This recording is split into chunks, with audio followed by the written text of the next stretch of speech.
Halo guys, pada kesempatan kali ini saya akan merakit sebuah komputer tanpa komputer. Oh, merakit komputer tanpa komputer, bagaimana caranya?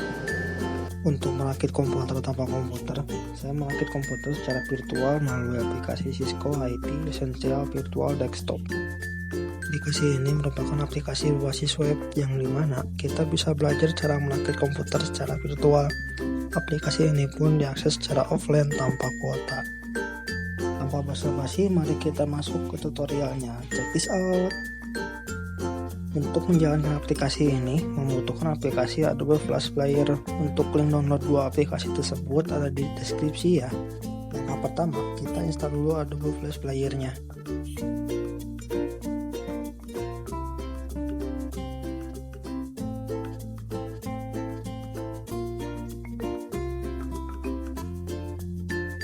Setelah menginstal Adobe Flash, kita buka aplikasinya dengan cara buka control panel, terus cari Adobe Flash,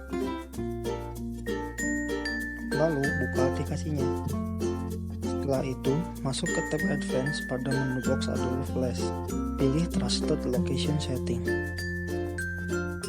klik Add Folder. Kemudian, arahkan folder atau file Cisco yang tadi di-download.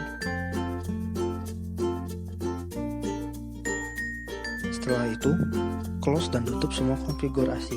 Proses instalasi dan konfigurasi Adobe Flash sudah selesai.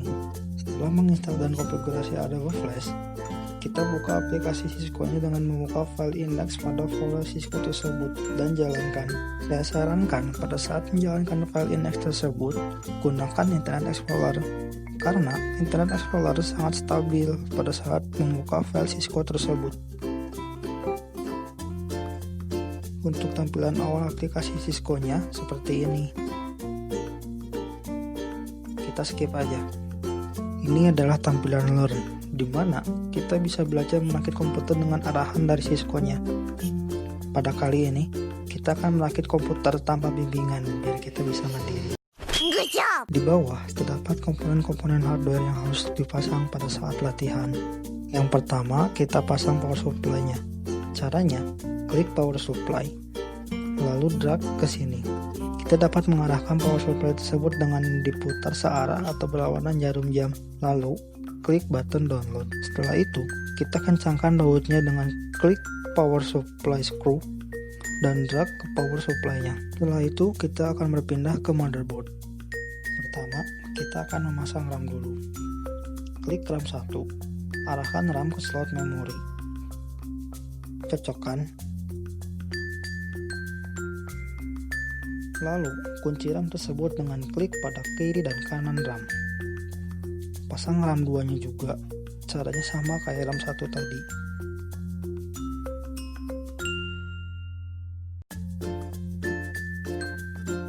Setelah itu, pasang prosesor. Klik CPU, lalu arahkan soket prosesor yang berada di sini. Cocokkan, lalu pasang. Tutup prosesor tersebut, lalu kunci untuk melindungi prosesor. Selanjutnya, kita pasang heatsink. Sebelum memasang heatsink, kita oles thermal compound pada prosesor agar membantu mentransfer panas dari prosesor ke heatsink. Setelah itu, selanjutnya pasang heatsink di atas prosesor. Kita kunci heatsink tersebut dengan klik salah satu pengunci heatsink yang berbentuk bulat. Lalu pasang kabel heatsink. Cocokkan, lalu pasang. Setelah itu, kita pasang motherboard ke casing.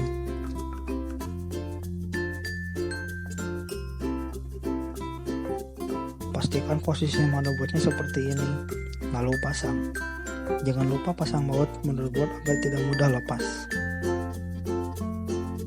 Selanjutnya, kita pasang LAN card.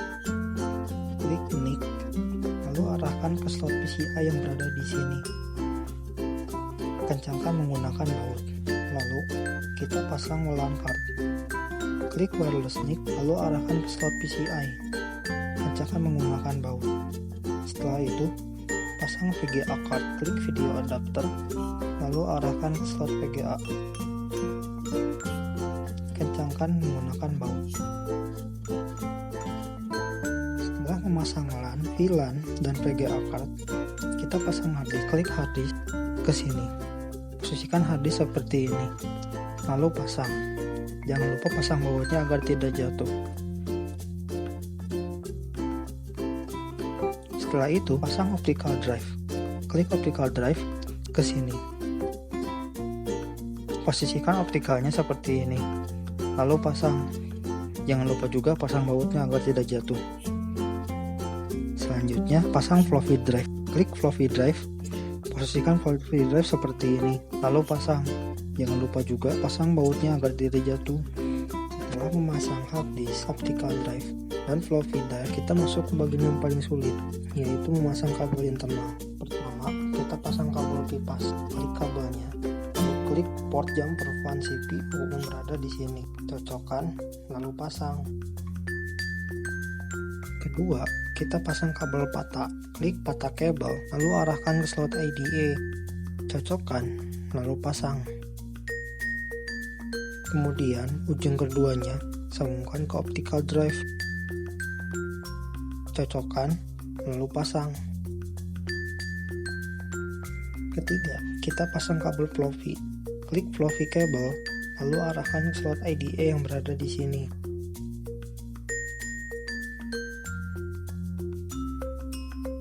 Cocokkan, lalu pasang. Kemudian, pada ujung keduanya, sambungkan ke floppy drive. Cocokkan, lalu pasang.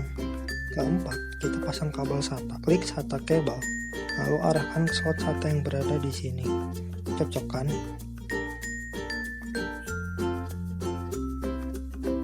Lalu pasang. Kemudian pada ujung keduanya sambungkan ke hard disk. Cocokkan, lalu pasang. Dan terakhir, kita pasang kabel yang berada di power supply, dimulai dari kabel 4 pin ATX. Klik kabel tersebut, lalu klik soket power ATX yang berada di sini. Cocokkan, lalu pasang. Kemudian kabel 20 pin. Klik kabel tersebut, lalu klik soket PCU yang berada di sini. Cocokkan, lalu pasang.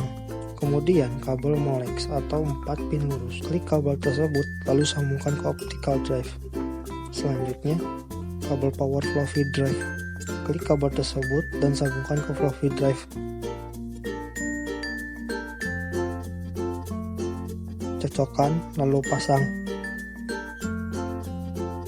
Terakhir, SATA power. Klik kabel tersebut, lalu sambungkan ke hard disk. Setelah semua komponen internal sudah dipasang, pasang casing.